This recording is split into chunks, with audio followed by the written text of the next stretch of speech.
Right, here we go. First episode of the new podcast. We haven't got a studio yet, so we're just in my van in a car park. Gonna talk about a shite. With us today we have Mark Neeson. Mark's a good friend of mine. Known him a lot of years. He's big into his long distance running and his fitness. He's had a few boxing fights as well. I know Mark. It's actually a funny story. I've known Mark for years. I think it's important that I be honest on this podcast about me and my background and things that I've been through and stuff. So it's authentic and it's real, and people know that the things that I'm speaking about I've been heavily involved with. So I know Mark because I used to sell Mark drugs years ago. It was about 10 years ago. I used to sell Mark drugs. And even when Mark didn't have money, I still would have given him drugs. And then when he didn't have money to pay for them, I would have tortured him, looking at my money all the time. And then I got away from all that. And then I obviously took up MMA and sorted myself out. I became a PT. And then Mark contacted me and wanted help with personal training. I think you had a boxing fight scheduled for charity, wasn't it? Charity boxing fight on first, needed a bit of help with, yeah. So Mark contacted me and I trained him up for his charity boxing fight that he won. Where was it? Down in the Europa in Belfast. And since then me and Mark became good friends, and he's just an interesting guest that I think I would like to have on for my first episode. Somebody that have good banter with and a good back and forth. So I'll just leave the Mark. Do you want to give yourself a wee introduction there? Yeah, I prefer to talk more about the long distance running than the boxing fights. There's not too much to talk about with them. If we could just leave them outside. You done alright. How many did you have? 4. And what was the record? 1-3 maybe. Well, listen, you had the balls to get in and do it. We'll get back to the running. We'll get back to the running. Just leave them outside. No. So as mentioned it, he's touched on it there, about how we know each other, and I'll be upfront and honest too. I've had a lot of problems, made a lot of mistakes, stuff I don't mind talking about. I'll talk to anybody about them because not be the first mistake I made. It wasn't the first mistake I made and it won't be the last. But running really was advice for me. I really took off the long distance stuff whenever I had probably most problems. Still got problems, still running. I find running it's not like any other sport and what you get from it in the terms of what I feel like after. So I don't run because I enjoy running. I run because I'm addicted to that feeling you get after running, the endorphin rush, and it's probably because of the background that I've come from, problems with addictions and stuff that it's running that I've really latched onto. So had a few big runs, a few successful, a few not so successful, but any that we haven't got over the finish line with, we've definitely learned something. So another few big runs in the pipeline here for over the next month or so. Do you want to just explain how you started off with the running? Like what was your go through like the first time you went for a run? The numbers you're hitting now is unbelievable. So talk a bit about that.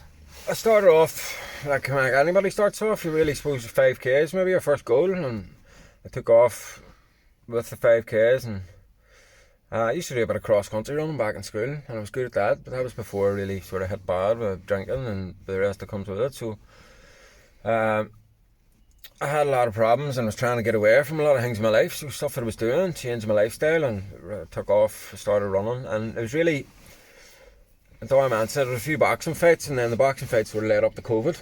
Yeah. I think, and then COVID hit and all the gyms shut, so wasn't an awful lot you could do, and I find sitting about the house, that's when I get into most troubles, when I'm sitting about doing nothing, so I had to find a way of filling that time, and running was really the only thing that you could do at the time because gyms were closed, pools were closed, didn't really have a lot of choice. It was either sit about the house or get out and put the gutties on. That's what I done, started with 5Ks, and I wasn't too long. Whenever I started them, I was really unfit, probably the most unfit that I'd been. I went off the rails a wee bit in around the time. I went through a bit of a difficult time there over the last few years. People that know me well will know all about that. Just I can talk about that. I don't mind talking about it, but I'll stick there running for a minute. So once the 5K, I got started nailing the good 5K times, and then suppose, was on the 10Ks, and this was all just runs from myself, so there's no, I have done a few of the park runs and stuff, but I sort of prefer running to be on my own. I like setting my own goals and sort of achieving my own goals, and I like the thought that there's something about the feel good factor whenever you've done it by yourself. And so sort of self-coach myself. Started hitting 10Ks. From the 10Ks went to half marathons, 21.1. And then it was from there, the half marathon point, that I really started to get that rush that you get from the long distance running. From the half marathons went to full marathons. From full marathons then the next goal was a 50k. 50k was something that seemed surreal to me. It seemed unbelievable. It seemed unachievable at the time, but working towards it and just kept. I think I tried it 3 times. So I tried it. I do tend to do a lot of my runs around Craigavon Lakes. I just like it there. They're on my doorstep and I like to make the most of it. So 50k, I tried that 3 times. I think the first time with 35k, thought I'm never going to do this. Second time 45k, 9 laps, had 1 lap to go, and I didn't have the legs for it. I just had to stop. Sean Skelton, if he's listening out there, he done it with me. He was able to push on and get the last lap, and that really beat me up bad. So I just didn't have the legs to stick with him. So went out again. I tried it, and I just changed the way that I attempted at that time. So I left myself no option. I left the house with no phone, no money, no nothing. I ran 25k away from the house, and no choice that stage but to turn around and run 25k back. So I think I ran into Portdown, ran up a towpath, got up towards Newry direction. No money for the train, no nothing. So I turned and I gunned it back home. We got there. So from the 50k then, 50 mile seemed again surreal. It just seemed like something, like I was maybe setting goals too high and maybe being a bit tough on myself with the goal setting. And again, a couple of attempts, 50 mile. Second one I done for charity. Got there. That's sort of like 9 hours something moving time. From the 50 mile then you go through your ultra marathons. You've 50 mile on to 100k. Now when I hit the 100k, I actually wasn't attempting 100k, I was attempting 100 mile. I tried to jump the gun a bit, and people were telling me there's a big difference between 50 mile and 100 mile. I sort of underestimated that and went for it, but got 66 mile in that time, which I think's just over the 100k mark. And then I tried it again recently enough. I think back was November maybe.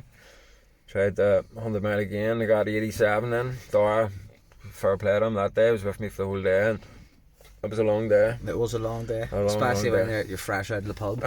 He came out of the pub.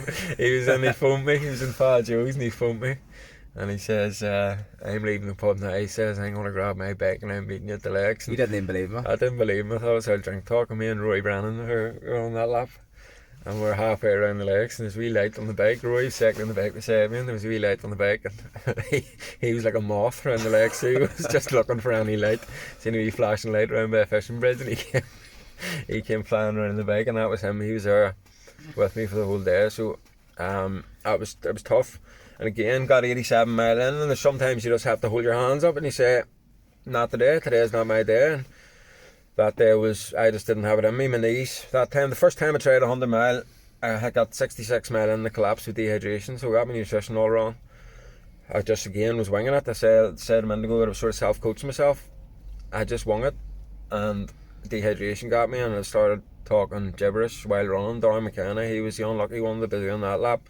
He was cycling behind me again, and I started talking all nonsense. Dehydration got the better of me, I underestimated that, and I dropped. And I can't remember, about 3 days either side of it. Just left me completely dead. And the second time there that I tried it, I got the nutrition spot on, but my legs buckled. So 87 was the last time. We're set to go again here on the 30th of March, so about 7 weeks from now to then. About 7 weeks. The training's full flight at the minute, and I'm pretty confident we get it this time. I can't see me getting anywhere between 87 and 100 and not making 100. So. But you say there, like, jumping from running 50 mile to going straight for 100 miles, like straight after it, that's like 100% increase on what you're asking of yourself, and then to set a goal that high and then fall. You were close enough, like what, 87 mile? Like that's still a fucking It was a good run. That's a good jump, like. It sounds close enough when you put it like that and you think about it like that. So 13 mile, you've only 13 to go. You've done 87, 13 sounds like nothing. People, you underestimate the sound of 13 No, miles. but I mean even to hit the I know. 87, like. I just knew about it, 87.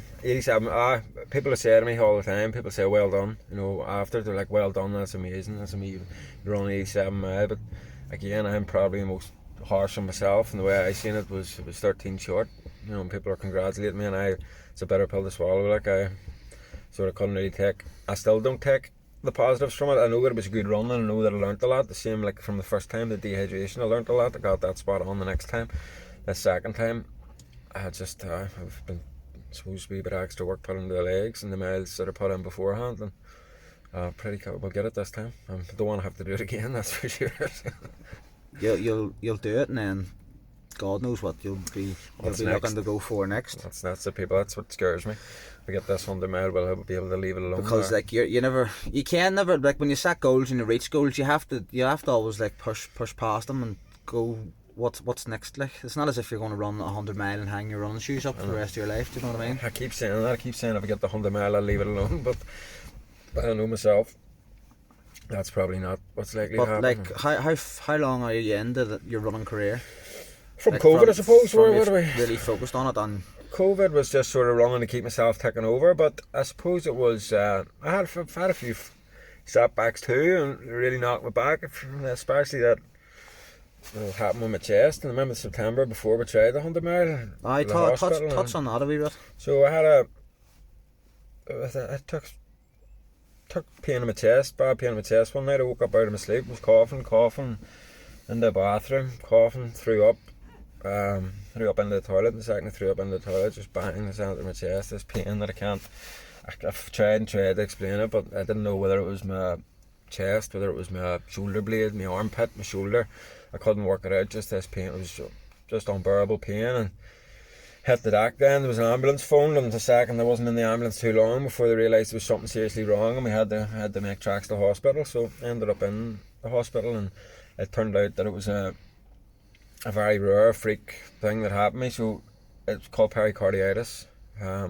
It's not your heart, it's a layer of muscle around your heart, and I had an infection in my chest which had caused inflammation around the heart, and I didn't know this. You've no symptoms, no signs of this chest infection, so I didn't know there was inflammation around my heart. And I went that day and ran a half marathon, cycled 34 miles, and I was going to jump into the pool and swim 2k, and I was sitting with my feet in the pool, and I didn't feel right. I don't know what told me not to get in and swim. I took my feet back out of the pool, and I went and I got changed. And I went up, I went to the house, got something to eat, went to sleep as normal, and then just was woke out of my sleep with it. So I'm very fortunate, I was told I'm very fortunate to have been woke out of my sleep with it. So there's a couple of people, the doctor had only come across a few people that it happened to, and one or two weren't so fortunate. So you consider yourself lucky or unlucky, I suppose, whatever side of the fence you want to sit on. But I was told not to run after that. That was September, and I was told not to run, and I says I have 50 mile booked in here for October. And says you must scrap it, forget about it. And then they actually says to me, no more running for 3 months. And I says to them, that's nice, do you know what's going to happen if I don't run for 3 months?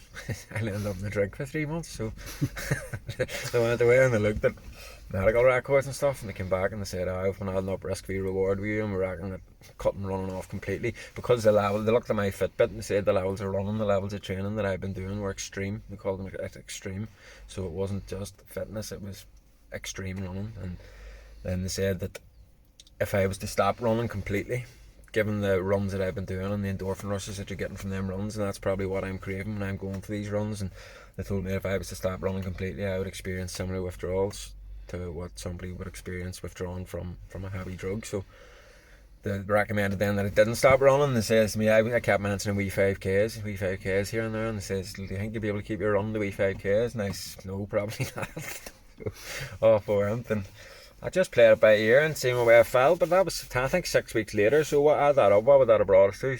November maybe? In November we hit the 50 mile line, so I didn't let it set my back. And then they were training for the last one, training the 100 mile, I broke my foot, setback. I was going to mention that too.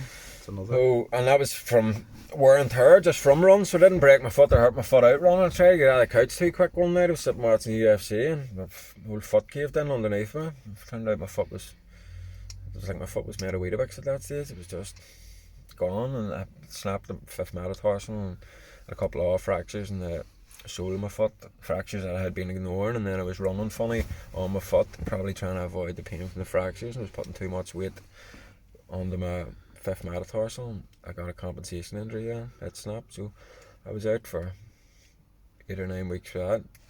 Again, told not to run for a while after it, but when you've stuff booked into the calendar, you just can't give it up. Do you find, like, from before, obviously we're talking about like problems with addiction and stuff, do you think like the running was a bit of a healthier swap for that sort of behaviour, the switching it up and like taking up running instead? 100%. I have, and people that know me will know, and it's worked against me all my life, most of my life, from being about 15. I have a very addictive personality, so doesn't take me long. If I like something, I latch on to it and I won't let go. Well, I won't let go until I have to let go.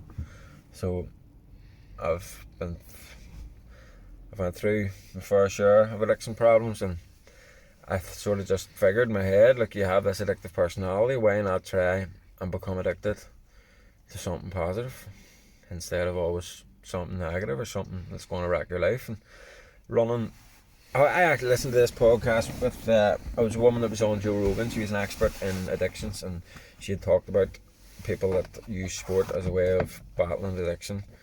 90% of the time it's endurance running that they go for, and she explained that it was because when you run these long distances, the levels of endorphins that your body releases, there's no other sport that'll release that amount of endorphins in one sitting, and that's why people that have addictions often start long distance running, and then they start to crave that endorphin rush, and they're getting it from running, whereas they used to get it maybe from the drugs that they were taking.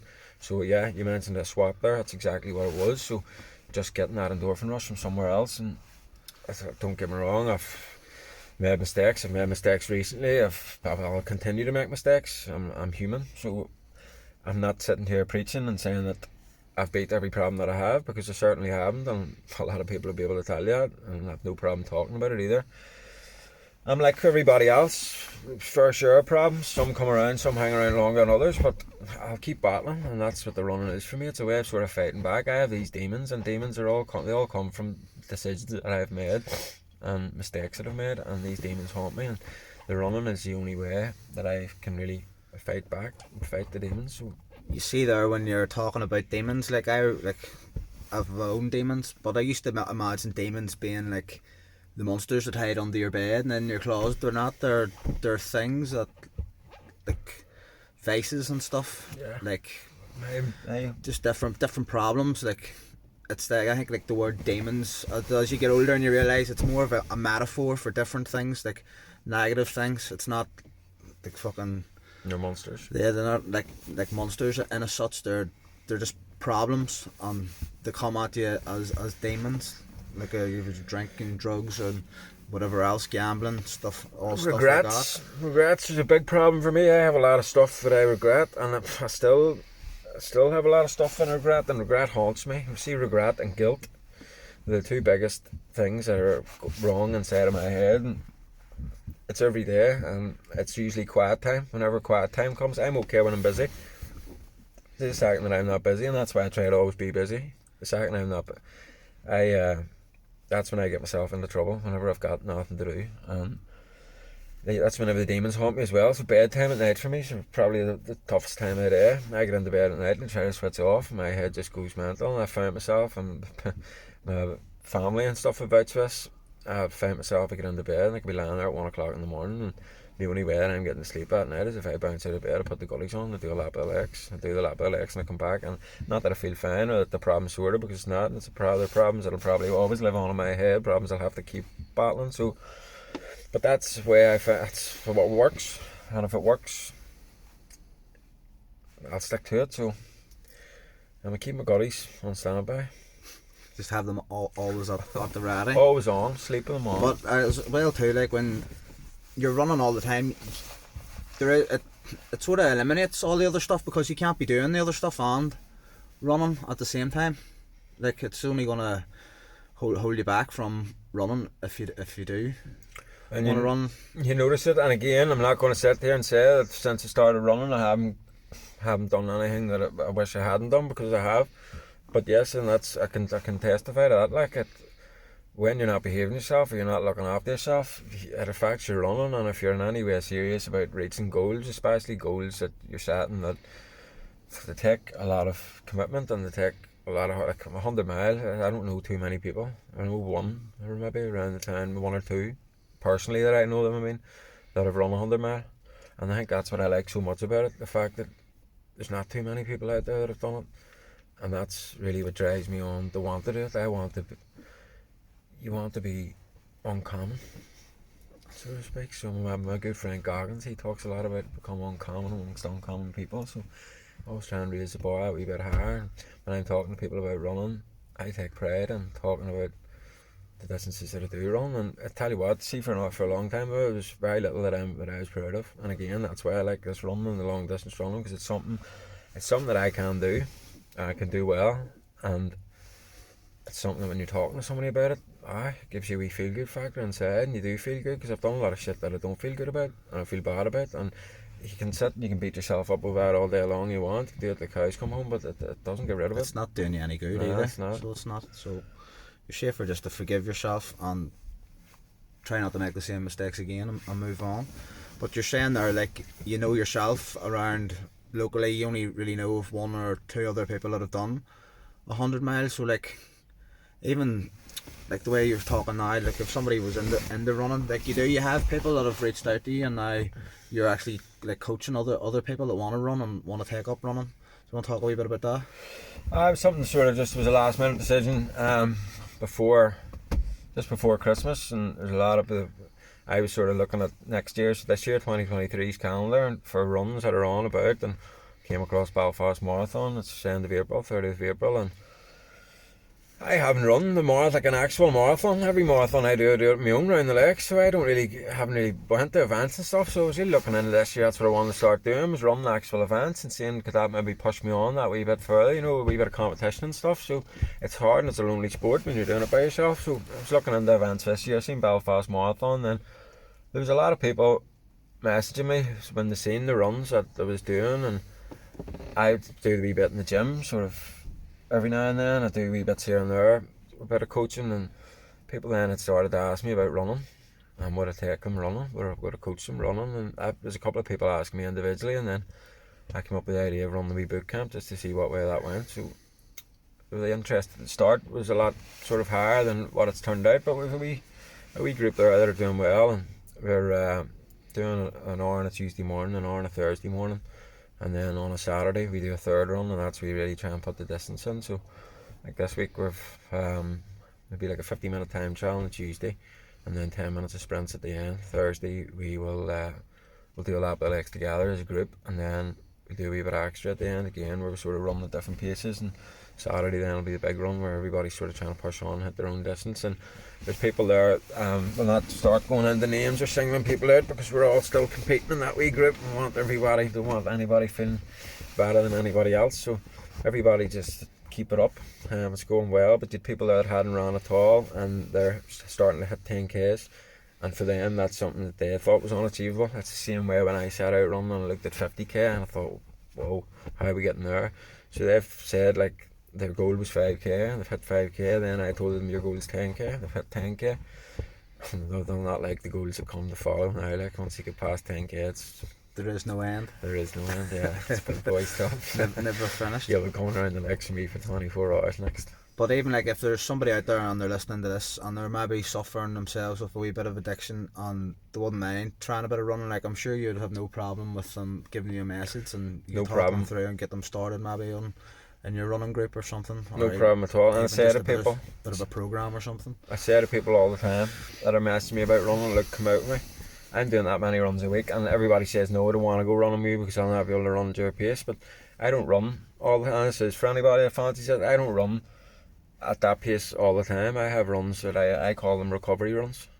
So the runs at very low pace where I'll hold back, and they're really just about keeping yourself moving in between your own competitive runs. So if anybody is out there and you do want it, 100%, as Dara says, I actually enjoy people reaching out to me that are struggling, because I've been struggling myself, and I reach out to the likes of Dara, and I know there's plenty of people that do the same thing. And it's one of those things, sort of, you just sort of rinse and repeat that process. So if anybody's struggling at all and fancies running, or you think running is something that you'd like to get into or set a goal, give me a shout. 100%. I'd be more than happy. I'd take a wee, that again, with talk about this feel good factor, trying to make yourself feel good, feel better for the mistakes you've made and stuff like that. Is helping you is helping me, isn't that what they say? I've heard that before on trial. Helping you is helping me. So helping others, yeah, really helps me, and I'd be more than happy to speak to anybody. It's true, and like there that you've got like a gift and a talent, and you're able to like put it back out into the community and help other people. I think that's what it's all about.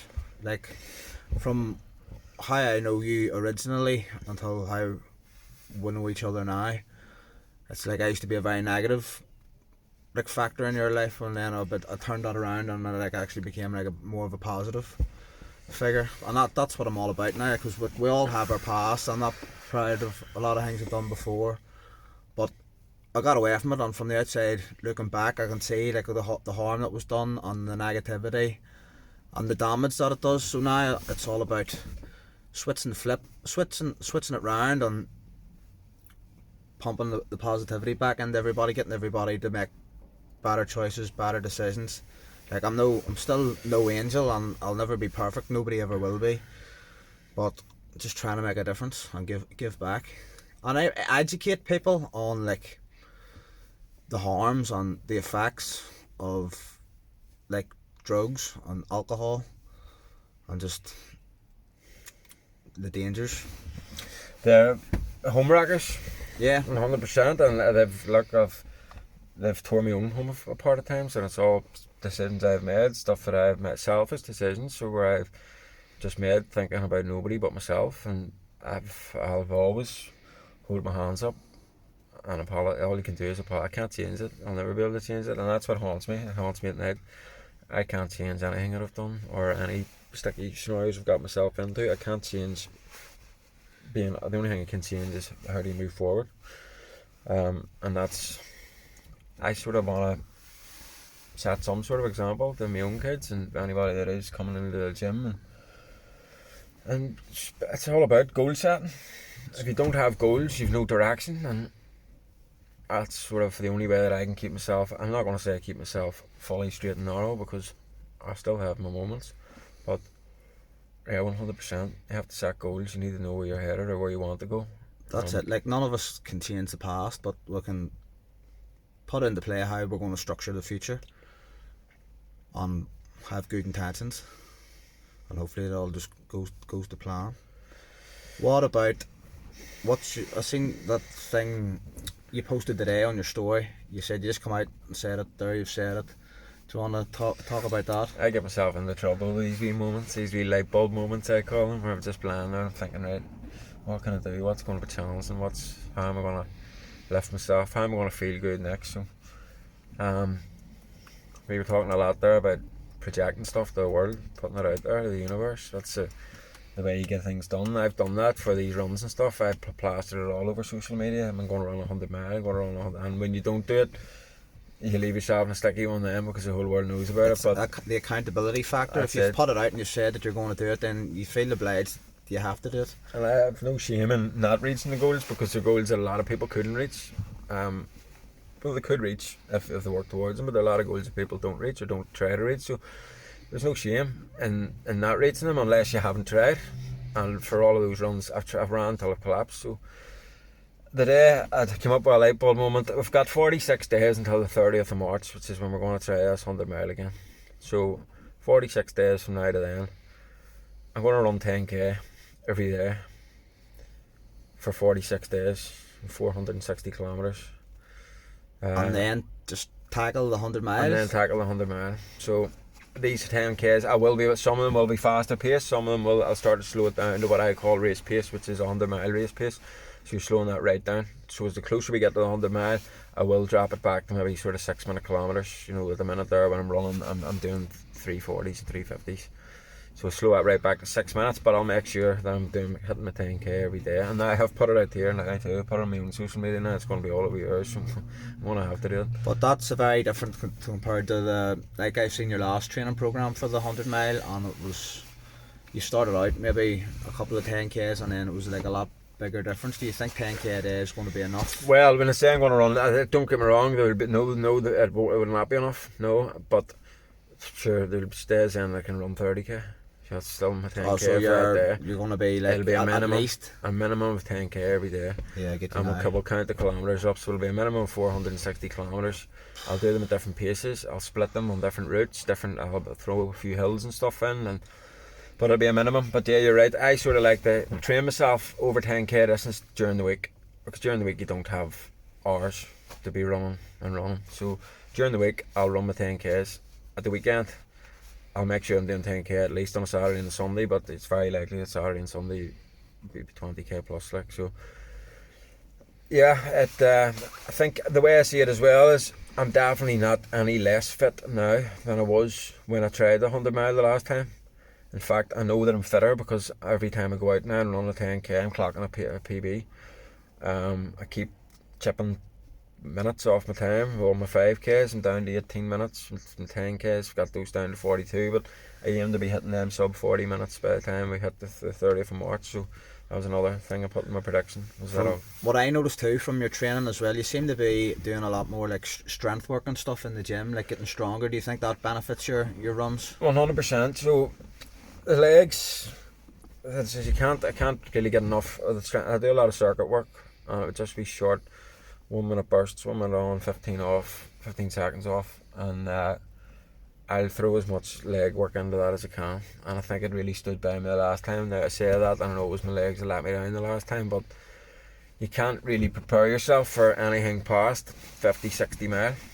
There's not, some days it'll work for you, some days it won't, and it was just my knees the last time, and I don't have bother with my knees. We were actually talking about that there when we were eating the Subway. I said, do you like touch wood? And my knees and all that, but that day was just from the impact and stuff, and a lot of that you'll be able to tone back. I learned a lot from that too. Your footsteps, every footstep matters. When you're doing 100 miles, 160 kilometres, I work it out that 1k is about 1,000 footsteps. That works out about right, doesn't it? And yeah, so 10k is about 10,000 steps. Yeah, so when you're doing 160,000 steps in a day, every single one of those footsteps matters. So what way your foot lands on the ground, how much you're stretching, how much what's your stride length, what's your every single bit, every millimetre, every pound of impact, everything matters. I'm just having a wee giggle there to myself because I've seen the pictures of you sending me of your toenails falling off, and it's brutal. Like, I call them my medals. Your medals. So I hang them up in the room. They're my medals. Put a wee bit of string to them.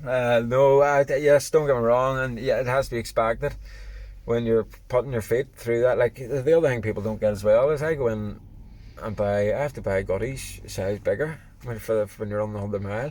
So I run the first 50 mile in my size 8s, and once you get the 50 mile then you have to swallow them, put the size 9s on, because the feet start to swell up, and a lot of people don't get that, and that's the thing from what I've read is a lot of the reason why your toenails fall off, because your feet just swell, and then the impact of your toes and the rubbing, and just a wee mix of everything. But yeah, the toenails, I've heard a lot of people get, there's a lot of things that are rotten. Dude, what's that other I've done, the most I've ever done is a half marathon. I think that's enough for me. I don't think I'll ever, it doesn't appeal to me doing any more than that.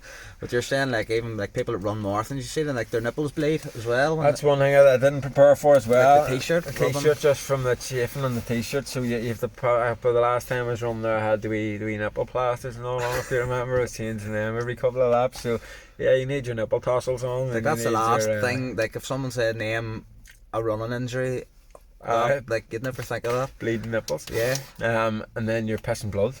Anything I've run past 50 mile, that's disgusting now, but it's something to do with your kidneys and blood passing through your kidneys. So, because even after I done any time I've done a half marathon twice, but any time I've done them, my knees have been shot for about a week after, so I can't even fathom like what you're like. But you say you don't get any bother with your knees. It hasn't been too bad. Everybody just must be different. I know, and like see after that last time, alright, you have to expect to be bed bound for a day. after it, but see, after that, like, it wasn't too long before I was back running again after No. the last time. And the first time it was dehydration that got me. So whenever I did come around, a couple of days later, my legs were 100%. It wasn't my legs that let me down the first time. They did let me down the second time, but again, it was just sort of inflammation around the knees. And then whenever that disappeared, a day or two later, I was grand. So I've been very lucky. Bar the broken foot and the heart attack. I've been riding lucky so far. You've had 2 attempts at the 100 mile, yeah? Yeah. So, but you class them, right? So you tell me all the time you class them as failures, but the way I look at it is like, it's all experience. It's money in the bank. Like, you can't, you fail one, you fail another one, but you learn so much from the first one that you improve so greatly in the second one, and then you're going to go for the third one.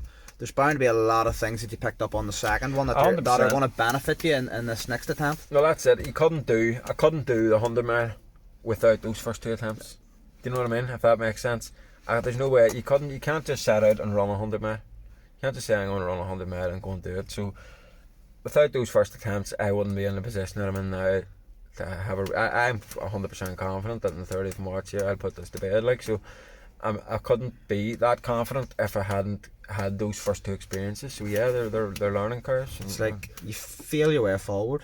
Like, the only true failure is when you decide to quit. Do you know what I mean? And you haven't quit, so I told myself after the last time, and I'll never again. But so you could just look at the first 2 runs as training for the big one. That's it. And it's been a long bumpy road, but when we get there, we'll be there. At the moment, it'll be even sweeter. Do you know what I mean? No, I'm feeling good. I do plenty in the gym, the circuit stuff, and all in between. So I'm in the gym, you know yourself, 4 or 5 times a week, and doing my own work.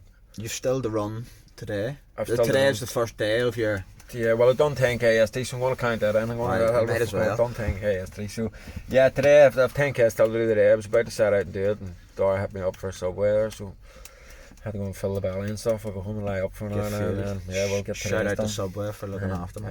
Looking after him. I paid double.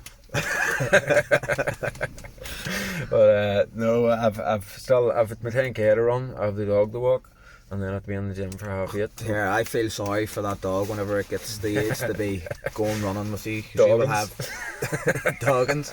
You will have the legs run clean off it. Do you plan on? Is that type of explain what type of dog on is it going to be a good dog for running with? So got an Alsatian pup there. 4 months old. It's a brute. It's class. But everybody, as soon as I put the picture up, everybody's messing me in social media. Oh, don't be running that dog. No, you can't run them to their one. I know, people. I know that. He's alright. He's in the house. He'll be alright there. He turns 1 his first birthday. He's getting lit up.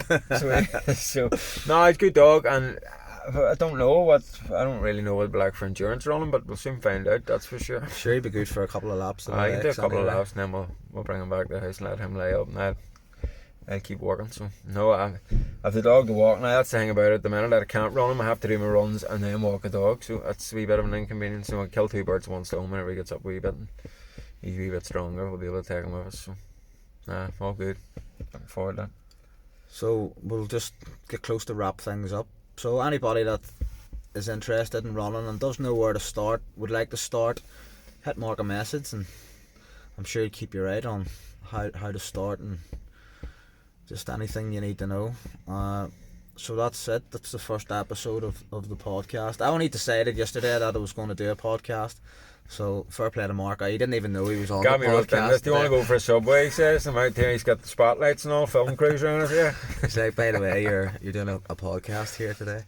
So yeah, so stay tuned. Anybody else out there that has a story that they want to tell, give me a message. I would like anybody, just if you've got a story to tell, you've been through a bit of hardship and you've come out the other end. That's what I think. That's what people want to hear. Like, you want to hear a story about somebody that's done something that fucked up and they've been able to pull it back. When you're in a position like that and you fuck up, you think you're the only one that fucks up. You think you're the only one that makes mistakes, and you do be hard on yourself. I'm hard on myself. I've made every mistake you could think of. I'm always hard on myself, and you feel like nobody else does the things that you do. But the reality of it is, we do.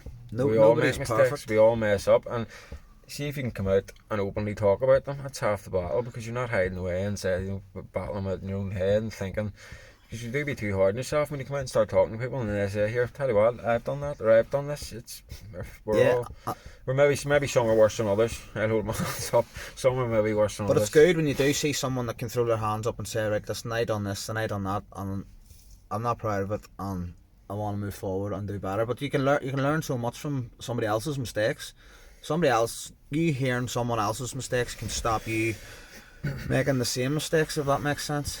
So that's the whole message we want to get across with this podcast that we're doing. So thanks for tuning in, and we'll see you again soon. Cheerio. Peace out.